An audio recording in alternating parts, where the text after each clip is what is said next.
Hello दोस्तों, नमस्कार, आदाब, सत श्री अकाल। मैं आपका दोस्त आर के खन्ना आज एक बार फिर हमारे इस कार्यक्रम में आप सभी का बहुत बहुत स्वागत करता हूं।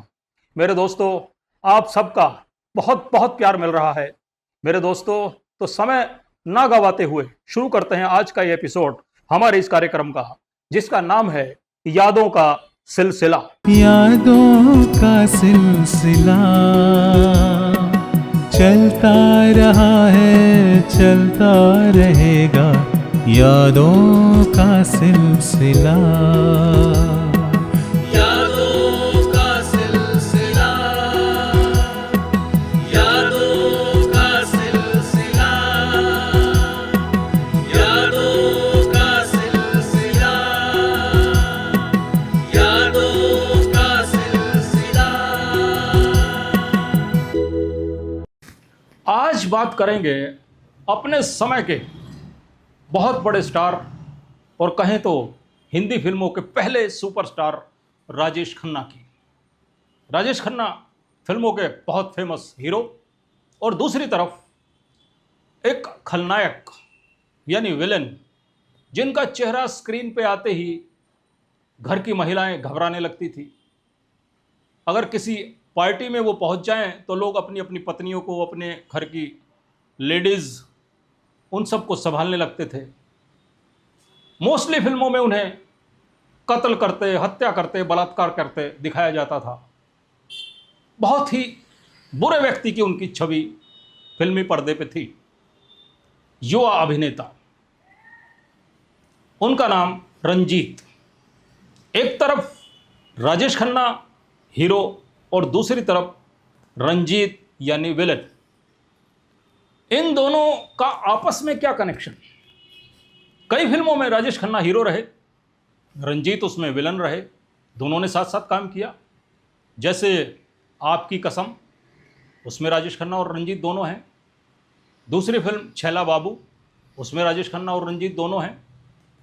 राजेश खन्ना हीरो हैं, रंजीत विलन। लेकिन घटी थी एक ऐसी घटना जिस घटना में रंजीत हीरो थे और राजेश खन्ना बन गए थे उनके सबसे बड़े विलन, उनकी लाइफ के विलन, खलनायक। और ये कोई फिल्मी घटना नहीं थी, ये घटना थी रंजीत के जीवन की सच्ची घटना। क्या थी वो घटना? कि एक खलनायक की जिंदगी में जो हीरो था वो खलनायक बन के सामने आ गया। हुआ ये कि राजेश खन्ना की सिस्टर इन लॉ यानी डिंपल जी की छोटी बहन, उनकी साली सिंपल कपाड़िया, उनसे रंजीत का हो गया प्रेम। दोनों के लव अफेयर की चर्चा अक्सर उन दिनों फिल्मी मैगजीनों में छपती थी। दोनों शादी करने वाले थे, शादी करना चाहते थे। इस बात का जब राजेश खन्ना को पता चला तो राजेश खन्ना को यह स्वीकार नहीं हुआ कि रंजीत उनके रिश्तेदार बने या उनके रिश्तेदारों के लिस्ट में रंजीत का भी एक नाम आए। वो किसी भी रूप में रंजीत को पसंद नहीं करते थे। यही कारण था कि उन्होंने अपने पूरे परिवार पे, अपने ससुर जी पे, अपनी सास पे, अपनी सिस्टर इन लॉ पे, अपनी पत्नी पे, उन सबको बार बार समझाया और उन्हें ये निर्देश दिया कि सिंपल को रंजीत से दूर ही रखा जाए। पूरी कोशिशें उन्होंने की कि किसी भी तरह से सिंपल कपाड़िया की शादी रंजीत से ना हो, और वो अपनी इस कोशिश में सफल भी रहे। उन्होंने सिंपल कपाड़िया को अपने अपोजिट हीरोइन लेके एक फिल्म भी शुरू करवाई। फिल्म का नाम था अनुरोध। क्या गाने थे! सारे के सारे गाने सुपर डुपर हिट।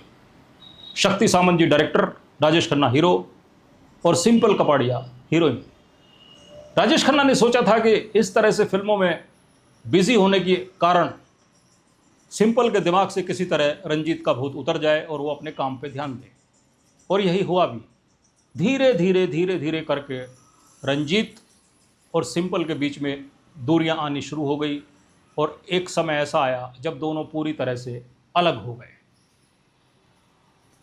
ये थी वो घटना कि रंजीत की लाइफ में राजेश खन्ना कैसे विलेन बनकर प्रकट हुए और उन्होंने प्रेमी प्रेमिका को अलग कर दिया।